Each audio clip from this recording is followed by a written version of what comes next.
कि सावली सुरतिया मोहनी मुरतिया अब बड़ा निक लागे उनकर मीठी मीठी बतिया कि मुस्की पे राजा के लुभा गई। ये गाना उन सभी हमारे चाचा जी लोगों के लिए है जो आधी जिंदगी पार कर चुके हैं। आज वो भी अपना दिन सोचेंगे। कौन सा था कि उम्र 55 की दिल बचपन का। सबसे ज्यादा चुलबुले यही लोग होते हैं ना चाचा जी। ए चाचा कर खाला गाइला, क्या बात है कि ए चाचा दिल बहलाइला, आज तो हर चढ़ल बा जवानी। क्योंकि आज आप लोग सही मायने में आप ही लोग श्रोता हैं, इसलिए कोई गलत मतलब नहीं किसी गाने का। क्योंकि कि जैसन सोचले रहनी वैसन पियवा मोर बारे, कि थोड़े छर हर पातर मोट थोड़े थोड़े बड़े। अंदर जो नृत्यांगना आई उनको बाहर बुला दीजिए, प्रियांक जो आई हुई है। हाँ, और आध्या जी से गुजारिश है कि कृपया मंच पे आएं। जब रहेंगी ना तो सबका दिल लगा रहता है। नहीं जी जी बिल्कुल बिल्कुल ना। अरे आप लोग इतने अच्छे लग रहे हैं, मैं आपके लिए गाना तैयार करके आई हूँ कि सोचेंगे तुम्हें प्यार करेंगे नहीं, लेकिन अभी नहीं, ये गा लो उसके बाद। और आध्या जी शुरुआत इसी से करते हैं ना, क्यों ना हो सेविंग भी करा ले बड़ा पूरा। और अनुपमा जी, चाचा जी हमारे वहाँ पे बैठे हैं, तो मुझे एक चीज याद आती है कि कभी जंगल में तो कभी पहाड़ में, और कोई शिकार करता है पर्दे की आड़ में, और ये पूरी दुनिया जाए भाड़ में, लेकिन चाचा जी बैठे अपनी जुगाड़ में। एक बार जोरदार ताली होनी चाहिए। क्या बात। आइए आराध्या जी हमारे बीच है। मैं इसलिए बोला मैंने ये बात क्योंकि चाचा जी लोगों की नजर ऐसी कि हट नहीं रही है। जी जी बिल्कुल बिल्कुल, क्या बात है।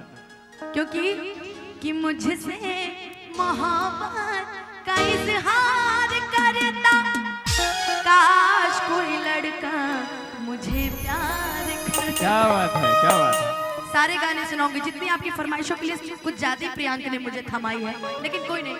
कि जैसन सोचले रहनी वैसन धनिया मोर बारी, सांवर न गोर बारी हो।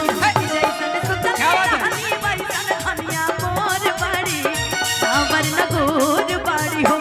थोड़े छर हर पातर मोट थोड़े थोड़ बारी, कि थोड़े छर हर पातर मोट थोड़े थोड़ बारी, अब बड़ी कमजोर बारी हो। जैसन सोचले रहनी वैसन धनिया मोर बारी, सांवर न गोर बारी हो।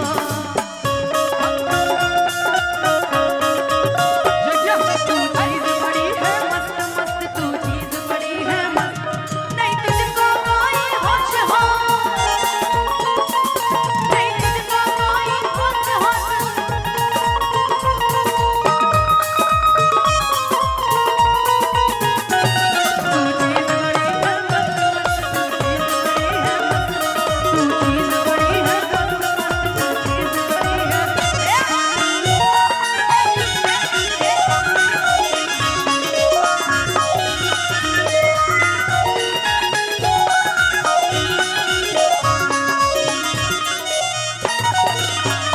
हो बड़ा नीक लागेला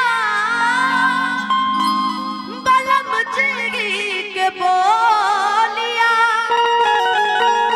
कि जब से ले गिल बाड़े आपन घर डोलिया।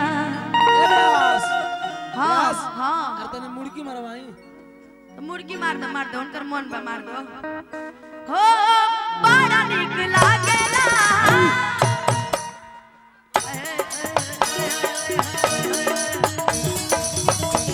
देखो।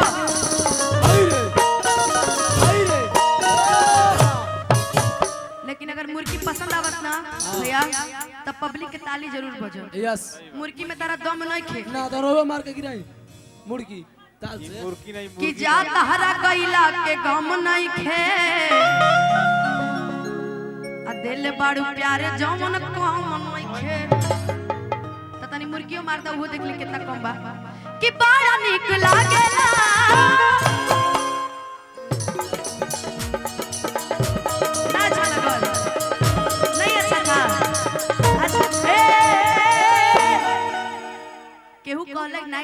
हमार चाचा को पीछे से बड़ी कहता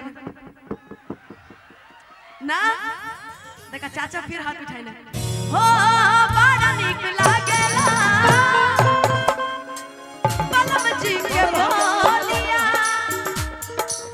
जब से ले आइल बाड़े आपन घर डोली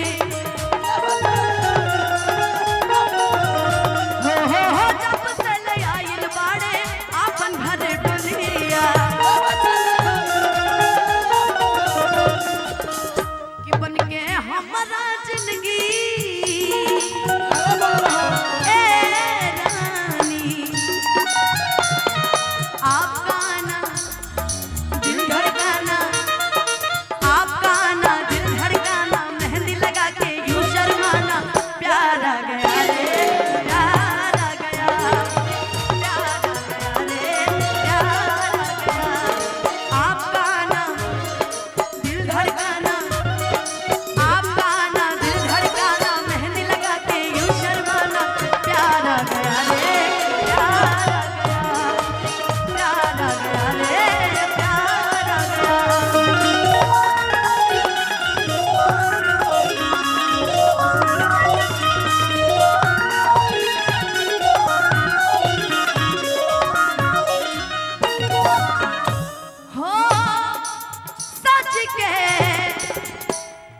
कृपया दूरी बनाए रखे। देखो कृपया दूरी बनाए रखे। हम जानत ताने तू आज नहा के ले बड़ू एकर मतलब ही नहा के गले लगू कोरोना का माहौल चल रहा है, कृपया दूरी बनाए रखे। ना आइली तो गावे आवे लली के एगो गाना हम गायब का कि पानी हम नहाइले आज से पूसे अब तारे सैया सखी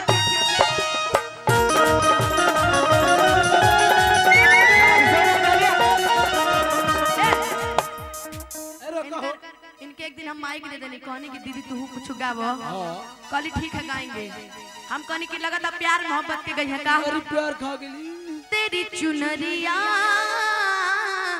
दिल ले गई लेकिन गावत का बड़ी खड़ा हो गया अब इनसे कहनी एगो गीत गा दी है जितना हमर भाईवन लोग बने सबके खरते ते गावत तरीका हरि करम अपना करेंगे ए वतन तेरे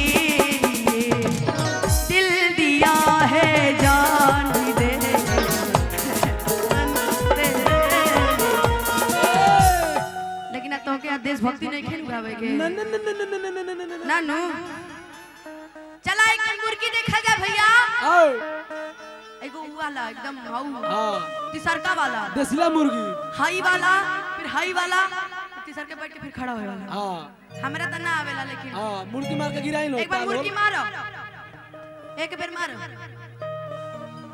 ठीक बा तैयार बाड़ू इनके मुर्गी देख ले जा क्या बात है, क्या बात है। आइए बड़ा ही प्यारा सा माहौल, इस माहौल को सजा रही है अनुपमा जी। चलिए देखा प्यार से गाने में कब हो तब यहाँ नंबर वो देके जाए के पड़ी। अरे दूरी मेंटेन करिए। हां आई बुढ़ऊ प्यार खाता है अब प्यार देती भी है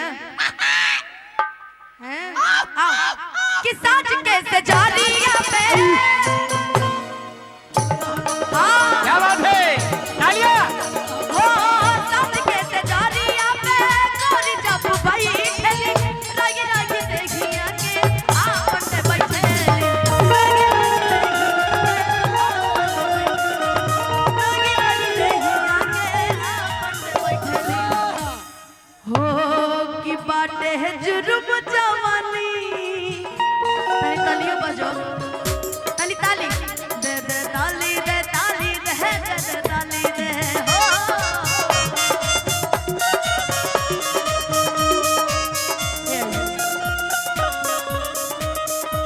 बन के हमरा